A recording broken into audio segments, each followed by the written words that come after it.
18년 만에 가장 큰 달이 뜨는 추석이라고 해서 슈퍼문이라고 합니다.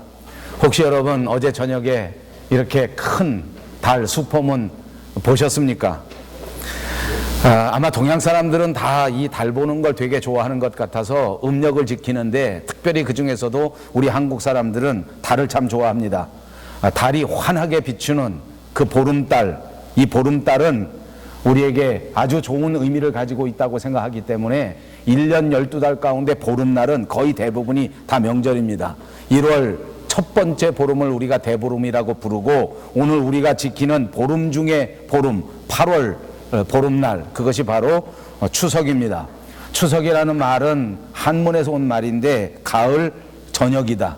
물론 가을 저녁이 8월 15일 이날 하루만은 아닙니다. 그럼에도 불구하고 정말 가을 저녁다운 그런 날, 진짜 가을 같은 날, 진짜 저녁에 좋은 날, 그날을 가르쳐서 추석 이렇게 부른 것입니다. 이것이 한가위라고도 불리워지고 이것이 중추절이라고도 불리워지는 우리나라의 고유의 명절 가운데 하나입니다. 이번 2015년 이 추석에는 여러분 모두가 정말 즐겁고 정말 감사하고, 그리고 이 추석에는 여러분 모든 가정이 화목한 추석이 되시기를 주님의 이름으로 축복합니다. 옆에 있는 분들하고 인사합니다. 행복한 추석이 되시기를 바랍니다. 그렇게 해가지고 행복하시겠어요? 다시 한번 합니다. 행복하세요. 행복하세요. 예, 사도 요한이 요한 1서를 기록한 주된 목적 가운데 하나는 우리 믿는 사람들이, 다시 말하면 하나님의 자녀인 우리가 하나님의 자녀 스스로 우리가 하나님의 자녀가 됐다고 하는 사실을 분명히 알게 하려고 하는 목적을 가지고 쓴 책입니다. 그래서 저는 오늘 이 설교의 제목조차도 하나님의 자녀라 이렇게 붙였습니다. 여러분 모두가 하나님께서 선택하신 하나님의 자녀라고 하는 사실을 분명하게 깨닫고 다시 한번 굳게 믿을 수 있는 귀한 시간이 되시기를 바랍니다. 성경에 보시면 사도 바울 같은 사람은 아마도 자기 자신이 하나님의 자녀가 되고 세상의 모든 것에서부터 구원을 받았다고 하는 사실을 정말로 확신한 사람 가운데 한 사람일 것입니다. 아니, 어찌 보면 사도 바울뿐만이 아닙니다. 모든 그리스도인들은 구원을 받은 것에서부터 출발하고 하나님의 자녀가 됐다고 하는 것을 자각하는 그 순간부터 기독교인이 되는 것이고, 이것이 은혜로운 삶의 출발이라고 해도 과언이 아닐 것입니다. 만약 하나님의 자녀라고 하는 사실을 깨닫지 못한다고 하면 그것은 그리스도인도 아니요, 그리스도인다운 행복한 삶을 살 수도 없고 결단코 세상에서 승리하는 인생이 될 수가 없을 것입니다. 그러므로 초대교회 교인들은 자기가 하나님의 자녀된 사실을 분명하게 깨닫고 알았습니다. 이 확신이 있었단 말입니다. 오늘 저는 저와 여러분이 하나님의 자녀가 된 분명한 확신이 있게 되기를 바랍니다. 그래서 우리가 스스로를 돌아보면서 과연 내가 하나님의 자녀인가? 과연 내가 분명히 하나님께서 사랑하시는 하나님의 아들이요 하나님의 딸인가 하는 것을 체크할 수 있는 체크 포인트를 3가지 가지고 왔습니다. 이 체크리스트를 저와 여러분이 함께 생각해 보면서 여러분들 스스로가 다시 한번 하나님의 자녀가 됐다고 하는 사실을 깨달으시고 이 풍요로운 계절 가을에 진짜 풍요로운 은혜의 삶을 꼭 살아가시기를 바랍니다. 첫 번째 체크리스트는 하나님의 자녀가 됐다고 하는 것은 그 사람의 태도를 보면 알 수 있다. 그러므로 첫 번째 체크리스트는 나의 태도입니다. 태도. 존 맥스웰이라고 하는 유명한 목사님이 태도라고 하는 책을 썼습니다. 그 책에는 이런 말이 있습니다. 태도는 우리의 삶의 가장 큰 미천이 될 수도 있고 반대로 자기 인생을 억누르는 그 빚이 될 수가 있다. 태도는 그러므로 우리를 성공시킬 수도 있고 반대로 태도 때문에 우리의 인생이 파멸될 수도 있다. 태도는 당신의 인생을 하늘 위로 훨훨 날게 만들어줄 수도 있고 태도는 당신을 추락시킬 수도 있다. 물론 긍정적인 태도를 가진다고 해서 그것이 모든 일에서 성공할 수 있다고 하는 것을 보장해 주는 것은 아니지만, 그럼에도 불구하고 부정적인 태도보다는 훨씬 더 보람된 인생을 살 수 있다. 이 말씀을 생각해 보니까 우리의 인생 가운데 가장 중요한 것은 태도라는 말입니다. 바로 여러분의 인생을 결정지을 수 있는 가장 큰 요인이 태도라고 하는 말입니다. 그래서 존 맥스웰이라고 하는 사람은 이렇게 결론을 냈습니다. 현재의 삶은 여러분들이 지금까지 살아온 삶의 태도의 결정이 된 것이다. 그러므로 이제부터 내일의 삶이 어떻게 될 것인가 하는 것은 오늘 여러분들이 어떤 태도를 가지고 살아가느냐 하는 것에 달려 있다고 말한 것입니다. 지금까지의 인생보다도 훨씬 더 아름다운 인생, 지금보다는 훨씬 더 행복한 인생을 살기 원하십니까? 그렇다면 오늘 이 순간에 저와 여러분의 삶의 태도를 점검해 보시고 그 삶의 태도를 바꾸는 것이 가장 중요한 줄로 믿습니다. 오늘 본문 3절과 5절에 보니까 말씀을 지키면 하는 말이 나옵니다. 이 말은 주의 깊게 보물처럼 그렇게 지킨다고 하는 낱말의 뜻을 가지고 있는 말입니다. 그러니까 그리스도인이라고 하는 사람, 하나님의 자녀가 된 사람, 거듭난 사람은 하나님의 뜻을 지키고 하나님의 말씀을 즐거워하고 날마다 하나님의 말씀을 묵상할 때에 보물을 지키는 것처럼 그렇게 소중하게 지키는 그런 소원이 있고 그런 태도가 있단 말입니다. 여러분, 그리스도인이 됐다고 하는 것은 이런 것을 의미하는 것입니다. 하나님의 자녀는 그냥 말로만 했다고 해서 자녀가 되는 것이 아닙니다. 여러분의 생각, 여러분의 태도, 여러분의 모든 언행 심사가 다 큰 소원을 가지고 하나님의 뜻을 지켜야 하겠다고 하는 이런 마음가짐을 가질 때 여러분들이 하나님의 자녀요, 여러분들이 하나님의 구원받은 사람이 된다고 하는 것을 꼭 기억하시기를 바랍니다. 그렇습니다. 우리 신앙생활에 있어서 이것이 가장 중요한 것입니다. 우리의 태도, 어떤 태도를 가지고 교회 생활하는가, 어떤 태도를 가지고 신앙생활 하는가, 어떤 태도를 가지고 경제생활을 하는가, 어떤 태도를 가지고 가정생활을 하는가 하는 것을 늘 잘 점검해 보실 수 있기를 바랍니다. 오늘 본문 4절의 말씀을 보면 누군가 그를 안다고 하면서 그 계명을 지키려고 하는 태도가 없다면 그는 여전히 거짓말하는 사람이요, 하나님의 진리도 하나님의 생명도 하나님의 축복도 결단코 그 속에 있을 수가 없다고 경고해 주고 있습니다.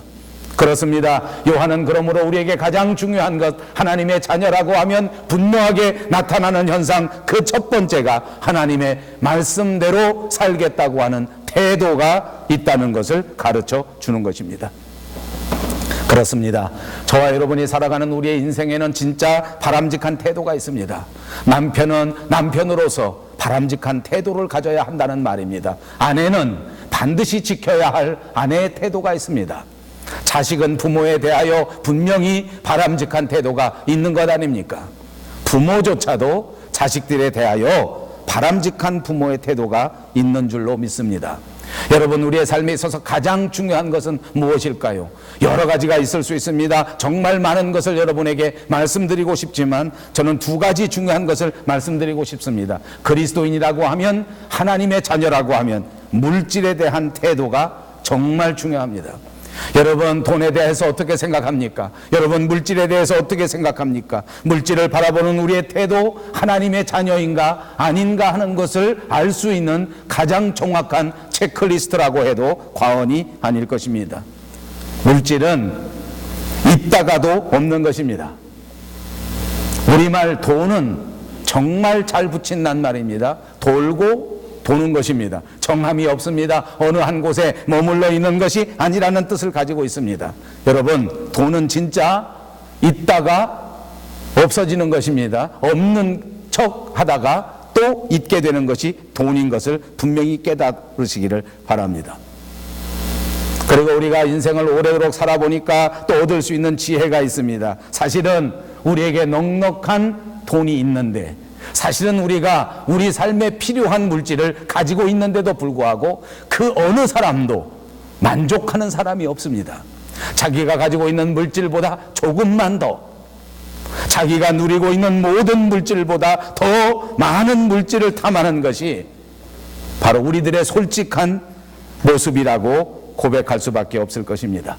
성경은 우리에게 가르쳐 줍니다. 물질은 언제나 덧없는 것이고 물질은 잠깐 동안 우리 인생 가운데 하나님께서 우리에게 맡겨주신 것이요 우리는 청지기적인 삶을 살아야 한다는 것을 가르쳐 주지 않습니까? 우리 모든 인생들이 빈손으로 왔다가 빈손으로 가는 것입니다. 가는 것, 여러분 가는 거 아십니까? 여러분 가는 길 위에 서 있는 것을 아십니까? 여러분들 모두가 다 갈 곳이 있습니다. 그것은 우리의 죽음 이후에 들어가야 할 하나님의 나라 영원한 본향입니다. 어느 누구도 이곳에서 계속해서 살아갈 수 있는 사람은 없습니다. 어느 누구도 이 길에서 그대로 있는 사람이 아니라는 말입니다. 누구든지 그 영원한 본향에 가야 합니다. 그러므로 우리에게 중요한 것이 무엇인 줄 압니까? 그 영원한 나라를 가기 위한 준비를 하는 것입니다. 어느 날 갑자기 하나님이 부르시면 가야 하는데 그 영원한 본향에 들어갈 준비가 전혀 되어 있지 못하다면 가는 그 순간부터 혼비백산해서 아무것도 챙기지 못하고 아무것도 정리하지 못한 채 정말 불쌍한 모습으로 갈 수밖에 없는 것이 우리의 인생이라고 하는 사실을 여러분 꼭 기억하시라는 말입니다. 누구나 죽음에 이르릅니다. 아무리 돈이 많아도 아무리 가진 권력이 있다고 할지라도 아무리 나이보다 훨씬 더 젊어 보인다고 할지라도 누구든지 인간은 죽음에 이를 수밖에 없습니다. 그런데 그 죽음 다음에 있는 영원한 나라에 대하여 아무 인포메이션도 아무 확신도 아무런 정보도 없는 우리들은 진짜 인생을 헛되게 살고 있는 것입니다. 우리가 가야 할 그 영원한 목표를 전혀 관심을 갖고 있지 못한 우리들 스스로가 아무것도 아닌 헛개비 인생을 사는 것 아니냐 그 말입니다.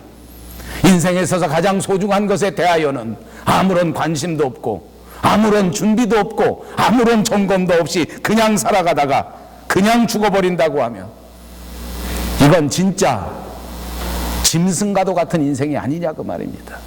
너무 심하게 말씀드려서 죄송합니다. 그러나 우리는 분명히 우리의 영원한 본향을 향한 분명한 자각이 있어야 합니다. 우리는 다 그곳으로 향하여 가는 사람들이기 때문입니다.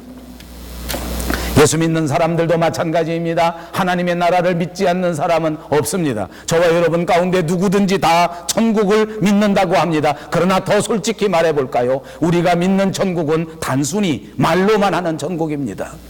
머릿속에서만 천국을 믿고 있습니다. 진짜 우리의 삶의 현장에서는 하나님의 나라를 하나도 믿지 않습니다. 그래서는 안 된단 말입니다. 진짜 행복한 삶은 우리의 삶의 현장 속에서 하나님의 나라를 향한 분명한 확신이 자리 잡고 있어야 될 줄로 믿습니다. 사랑하는 여러분 축복합니다. 우리의 인생 가운데 하나님의 나라를 향한 확실한 확신이 지금부터 저와 여러분의 마음에 분명하게 자리 잡고 결단코 주님 만나는 그날까지 빼앗기지 않는 여러분들이 꼭 되시기를 주님의 이름으로 축복합니다. 저는 오래도록 목회를 한 사람입니다. 또한 오래도록 신학교에서 신학을 연구한 사람입니다. 우리 한국 사람들이 가지고 있는 우리 기독교에 여러 가지 장점이 있습니다. 세계의 모든 교회들이 부러워하는 뜨거운 열정, 아름다운 교회의 건설, 그리고 하나님의 나라를 향한 폭발적인 부흥이야말로 모든 세계의 교회들이 부러워하는 가장 큰 장점이라고 생각합니다. 그런가 하면 우리 한국 교회가 가지고 있는 결정적인 약점도 있습니다. 우리 한국 사람들이 가지고 있는 결정적인 약점 가운데 하나는 죽음에 대한 생각입니다. 한국 사람은 그리스도인이든 그렇지 않든 죽음에 대하여 진짜 잘못 생각하고 있습니다. 미국에서 최고 암 전문으로 유명한 병원은 텍사스 대학교에 있는 MD 앤더슨 암센터라고 합니다. 이 유명한 MD 앤더슨 암센터에 한국 사람 의사가 있습니다. 유명한 분이신데 그 이름이 김의신 박사라고 하는 분입니다. 이분은 미국 내에서도 유명한 의사, 훌륭한 의사, 최고의 의사를 뽑는 행사에 2번이나 뽑혔던 만큼 그렇게 아주 세계적으로 유명한 암 전문 의사라고 합니다. 이 김의신 박사가 어떤 잡지에서 인터뷰한 내용을 제가 읽어보았습니다. 이분이 인터뷰할 때 이런 간증을 합니다. 자기는 미국 사람들 암 환자도 수없이 많이 치료해봤고 한국 사람들 암 환자도 수없이 많이 치료해봤다. 근데 미국 사람과 한국 사람의 결정적인 특징이 있다는 것입니다. 암 환자는 누구나 다 암 환자이기 때문에 당연히 암이 발생하지 않았겠습니까? 그러니까 그가 상대한 미국 사람들도 암이 생겼고 그가 상대한 한국 사람들도 암이 생겼습니다. 그러면 미국 사람들 중에는 거의 질문이 다른 것이고 미국 사람들의 태도는 거의 다른 것인데 한국 사람들은 거의 똑같은 그런 태도를 보이는데 그게 뭐냐면 선생님, 이제부터 제가 얼마 동안 살 수 있는 것입니까? 이렇게 질문한답니다.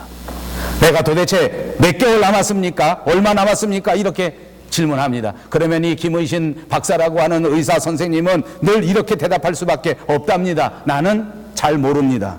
물론 의학적으로 밝혀보면 이것이 얼마밖에 안 남았다 대답할 수 있기는 하다고 합니다. 그러나 그럼에도 불구하고 사람의 생명은 하나님의 영역이기 때문에 인간으로서 의술로서는 현대의학으로서는 결코 알 수 없는 영역이다 하는 것입니다. 여러분, 이쯤 말씀드릴 때 우리 마음속에 더 오르지 않습니까? 우리 모두가 다 알고 있는 내용입니다. 우리의 생명은 하나님의 영역에 있는 것입니다. 돌아보십시오. 나의 인생은 내가 할 수 있는 일이 거의 없습니다. 인생 가운데 가장 중요한 것은 다 하나님이 갖고 계십니다. 이 세상에 오고 싶어서 오고 싶은 그때의 그 장소를 선택해서 오신 분 이 가운데 혹시 한 분이라도 있습니까? 나는 남자로, 나는 멋진 여자로 태어나고 싶어서 선택해서 태어나신 분이 있습니까? 인생의 가장 중요한 것을 결정하는 탄생도 우리 손으로 할 수 있는 것은 하나도 없었습니다. 그것은 오로지 하늘에 계신 하나님께서 결정하셔서 우리에게 주어진 축복에 불과한 것입니다. 여러분, 우리 인생에 보십시오. 정말 하나님께서 기뻐하시는 아름다운 열매를 맺기 위하여 밤잠을 자지 않고 낮에도 열심히 공부하고 땀 흘려도 이 모든 성공마저도 하나님의 영역에 있는 것입니다. 아무리 의학이 발전하고 아무리 과학이 발전하고 아무리 교육이 발전한다고 할지라도 이것이 인생을 변화시킬 수 있는 요소는 아닙니다. 그 모든 것들이 우리의 인생을 결정지을 수 없고 우리의 인생을 예측할 수도 없고 그것을 알 수 있는 사람도 없단 말입니다. 그래서 이 김의신 박사는 그렇게 말합니다. 현대의학이 아무리 발달됐다고 하지만은 그러나 사람의 암을 정확히 예측할 수 있는 의사는 한 사람도 없고 또한 아무리 암에 걸렸다고 할지라도 그 다음 어떻게 그 인생이 바뀌어 갈 것인가, 아무리 질병에 들었다 하더라도 그 사람의 인생이 어떻게 마감할 것인가 하는 것에 대하여는 여전히 수없이 많은 가변적인 요소가 남아 있다는 것입니다. 그리고 이 사람이 간증한 내용 가운데 하나는 이 사람이 30년 넘게 이 암센터에서 암 환자들을 치료했는데 미국 사람들의 특징은 암 걸린 사람들이 울지 않는다는 것입니다. 여러분, 저는 이 설교를 준비하고 이 내용을 읽으면서 제 자신이 얼마나 부끄러운지 모릅니다. 왜냐하면 제가 눈물이 많기 때문입니다. 저는 조금만 이상한 일이 있으면 눈물이 납니다. 저는 이산가족도 아닌데 지금 얼마 후면 남북 간에 또다시 이산가족 만난다니까 그 얘기만 들으면 눈물이 납니다. 요즘은 아버지가 되어 아들 둘을 장가 보내고 나니까 아들 이야기, 며느리 얘기만 나오면 눈물이 납니다. 내 자식 새끼가 속색해서 그런지는 몰라도 자식과 아버지 간의 갈등만 나오면 눈물이 나요. 견딜 수가 없어요. 누가 아프다 그러면 눈물이 나. 교인 중에 누가 암 걸렸다 그러면 내가 먼저 울어요. 근데 이게 크게 잘못됐다는 거예요. 미국 사람은 거의 안 운대요.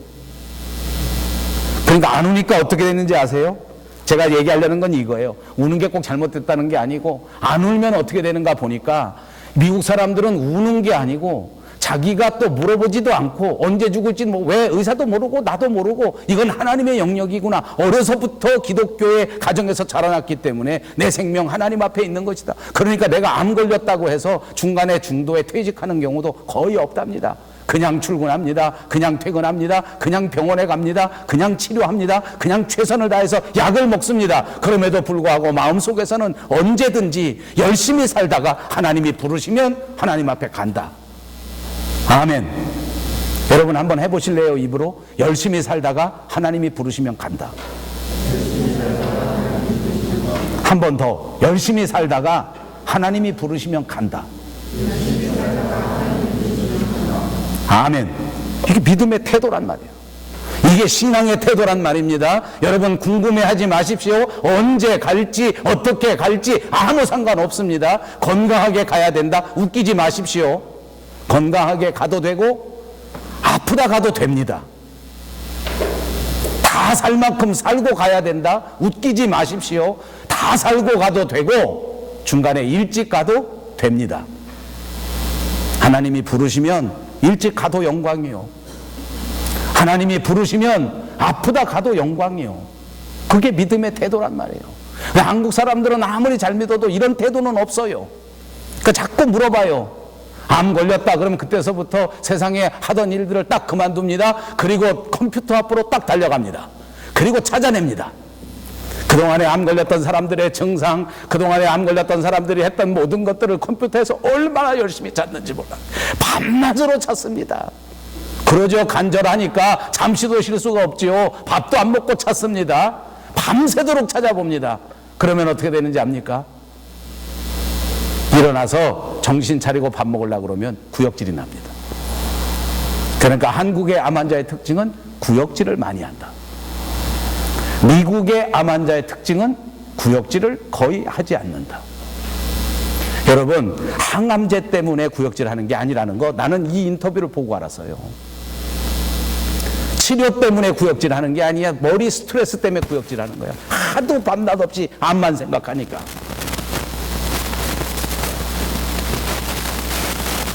여러분 좀 교훈이 됩니까? 여러분 좀 위로가 됩니까? 여러분, 신앙이 실제 우리 삶에서 어떻게 적용돼야 하느냐 하는 것은 진짜 문제입니다.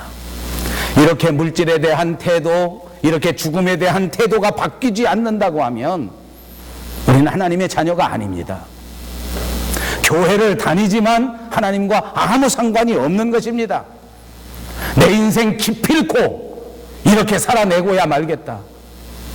훌륭한 인생의 태도인지는 모르지만 하나님이 기뻐하시는 태도는 아닙니다.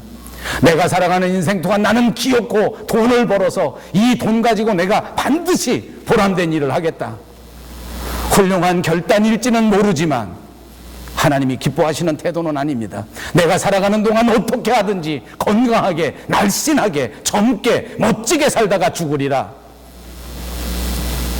멋있는 인생의 설계일지는 몰라도 하나님의 자녀의 삶은 아닙니다.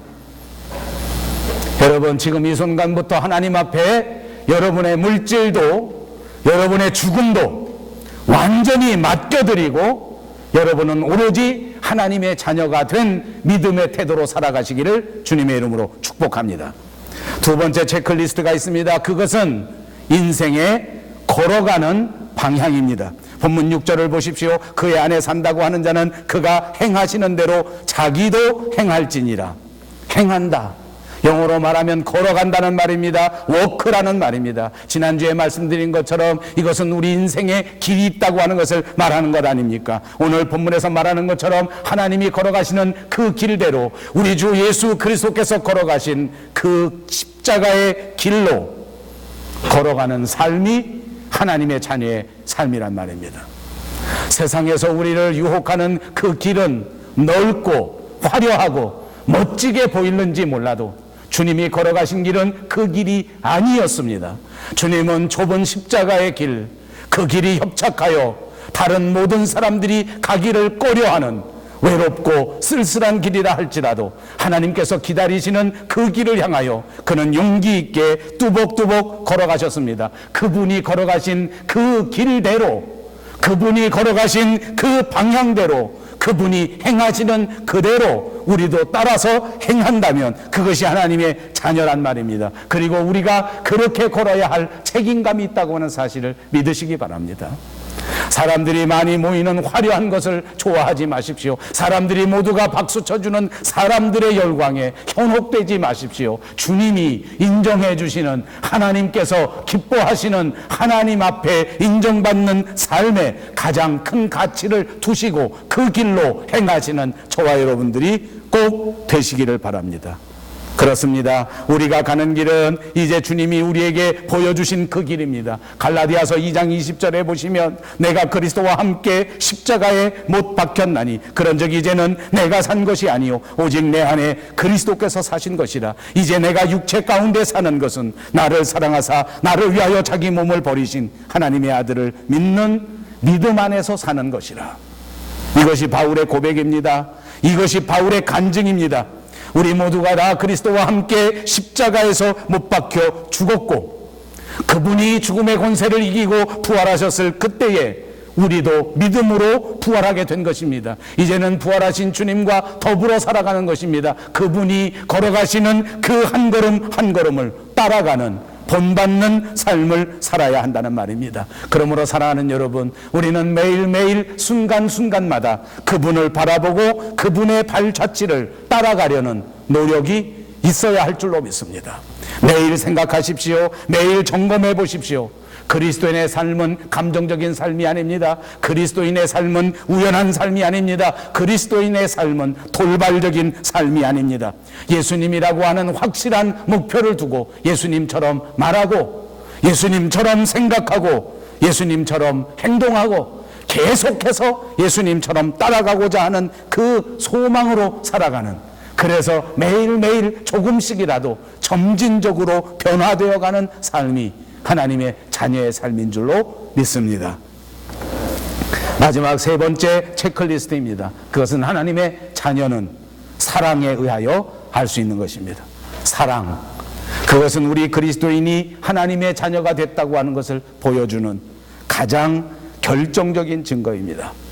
요한은 본문 7절에서 새 계명이라는 말씀을 쓰고 있습니다. 이것은 시간적으로 말하는 새 계명이 아니라는 것도 설명해 주고 있습니다. 그냥 신기한 것이라는 그런 것도 아니라는 것을 우리에게 말씀해 주고 있습니다. 십계명이 무엇입니까? 하나님을 사랑하는 것, 그리고 이웃을 사랑하는 것을 말한 것입니다. 신약에 와서 이 십계명은 하나님을 사랑하는 것과 이웃을 사랑하는 것을 다 합하여 주님이 우리에게 가르쳐 주신 사랑이요, 이것이 율법의 완성이 된다고 말씀하고 있습니다. 오늘 본문 8절에서 요한이 말하는 새 계명, 그것은 바로 사랑을 말하는 것입니다. 하나님은 사랑이시라 말씀하신 그것처럼 우리는 사랑으로 살아야 합니다. 예수님의 사랑이 어떤 것인지 아십니까? 원수마저도 사랑하라는, 이제까지 우리는 생각해 보지도 못했던, 이제까지는 우리는 체험해보지 못했던 전혀 새로운 경험입니다. 요한복음 13장 34절 35절에 보니까 새 계명을 너희에게 주노니 서로 사랑하라. 내가 너희를 사랑한 것 같이 너희도 서로 사랑하라. 너희가 서로 사랑하면 이로써 모든 사람이 너희가 내 제자인 줄 알리라 고 말했습니다. 우리가 전에는 사랑과 아무 상관이 없는 사람들이었습니다. 우리는 전에 피차 미워하면서 살았던 사람입니다.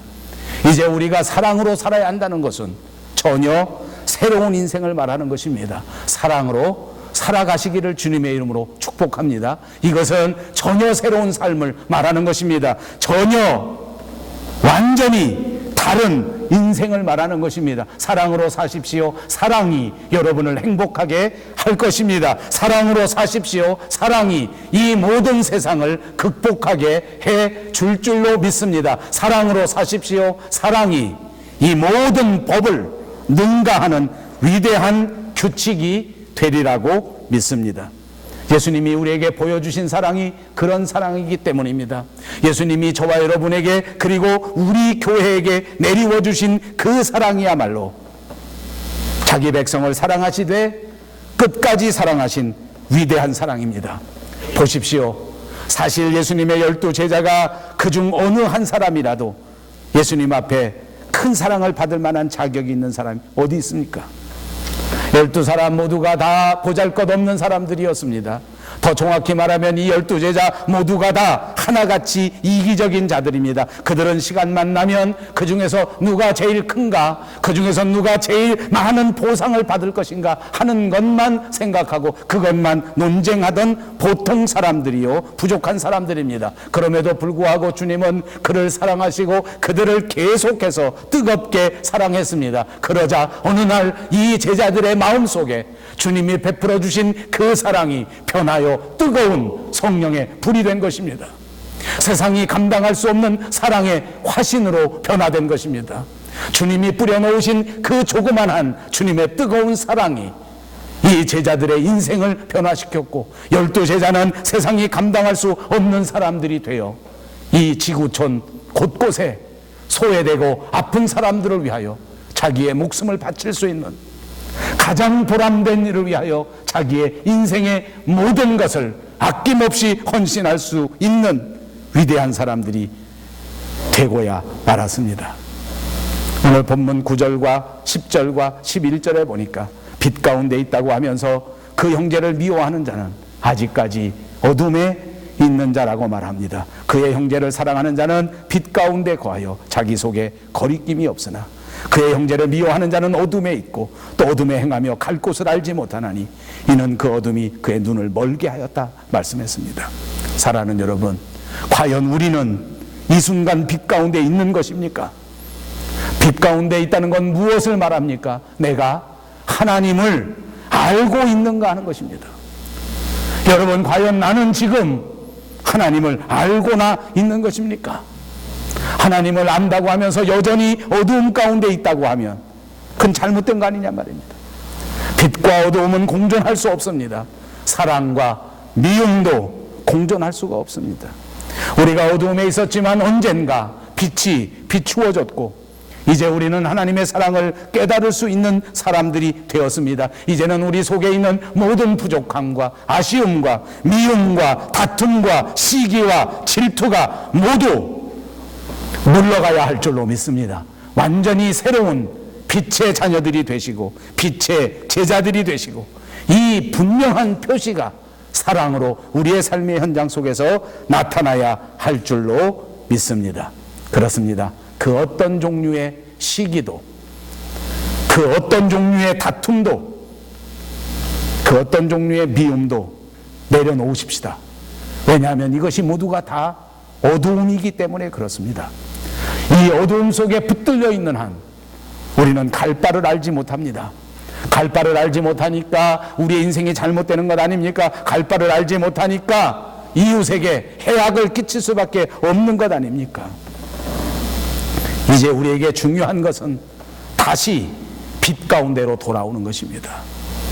우리가 영적으로 소경이 되었다고 할지라도 절망하지 마십시오. 마가복음 10장 51절에 보니까 눈먼 소경 앞에 예수님이 나타나 오셨습니다. 그리고 말씀해 주셨습니다. 내가 무엇을 해주기를 원하느냐? 저는 오늘 제 앞에 그리고 여러분 앞에 다시 오신 주님이 이렇게 똑같이 물으신다고 믿습니다. 우리가 무엇이 필요합니까? 소경에게 가장 중요한 것이 무엇이겠습니까?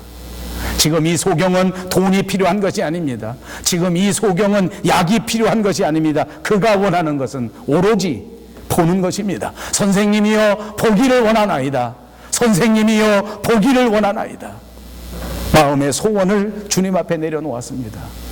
여러분, 저는 이 아름다운 가을 추석절기에 저와 여러분의 인생을 다시 한번 돌아보시기를 바랍니다. 그래서 저는 이 말씀을 나눌 때에 체크리스트라고 하는 말씀을 드렸습니다. 다시 우리의 믿음을 체크해 봅시다. 다시 내 인생을 체크해 봅시다. 이대로 살아도 되는 것인가? 이대로 걸어가도 되는 것인가? 아니, 우리 앞에 계신 주님 앞에 주여 보기를 원하나이다. 진짜 인생이 어떤 것인지를 보여주시기를 바랍니다. 내 인생의 가장 보람된 것이 무엇인지를 보게 해 주십시오. 주님이 우리에게 베풀어 주신 그 엄청난 사랑의 빛을 내 마음 속에, 우리 가정 위에, 우리 교회 안에 비추어 주시옵소서. 사랑하는 여러분, 이 아름다운 하나님의 자녀가 됐다고 하는 사실을 깊이 깨달으시고 하나님의 자녀답게 하나님의 자녀의 표시를 갖고 살아가시는 여러분 모두가 되시기를 주님의 이름으로 축복합니다. 기도하겠습니다. 자비하신 우리 하나님 참 감사합니다.